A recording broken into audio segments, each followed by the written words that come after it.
Thank you, Corinne. Democrats on Capitol Hill are being handed this card with talking points about the vice president and the border. Do you know who's handing this out? I have no idea. You probably should ask her campaign. So the first one says Vice President Harris was never appointed border czar.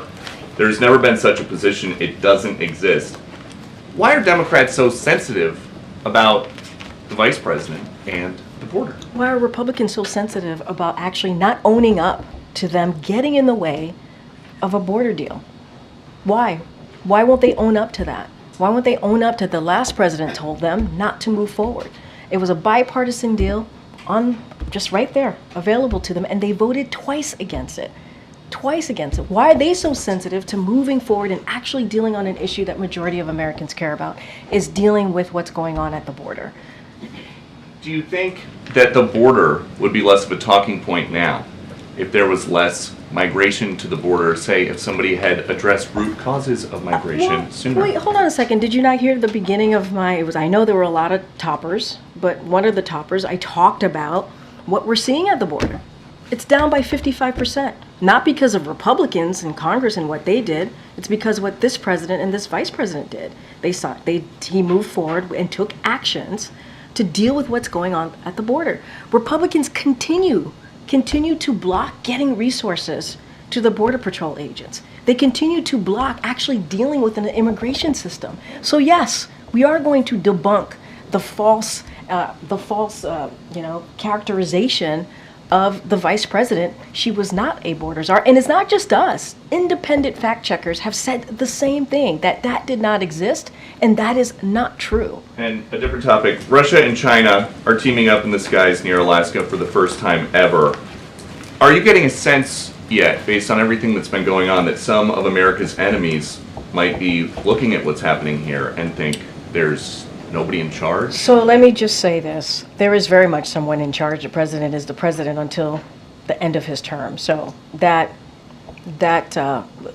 statement is certainly false. And we have seen the president bring together our allies and partners. He reinvigorated NATO. He got more than 50 countries behind Ukraine to make sure that they were able to defend themselves against Putin. He stood up to Putin, and he's done a lot more. And now, right now, as we're speaking, I believe it's still happening, the president is having a bilateral conversation meeting with the Prime Minister of Israel. So, who, by the way, the Prime Minister of Israel thanked the president for the work that he's been able to do in helping to make sure that Israel is able to have an ironclad security, right? And so that's that. But let me be clear. I want to actually address the basis of your question outside of saying there's no leadership.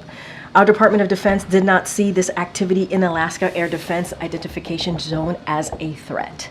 North American Aerospace Defense Command, NORAD, continues to monitor PRC and Russian activity near North America and to meet presence with presence. U.S. and Canadian aircraft detected, tracked, and intercepted the Russian and PRC aircraft, and more broadly, the U.S. remains concerned about the PRC and Russian collaboration across all instruments of national power that do not promote global stability and security, not just in the Arctic, but the president, if anything, if you look at his foreign policy objectives and what he's been able to do and what the last administration did, the last administration ruined our relationships with our partners and allies.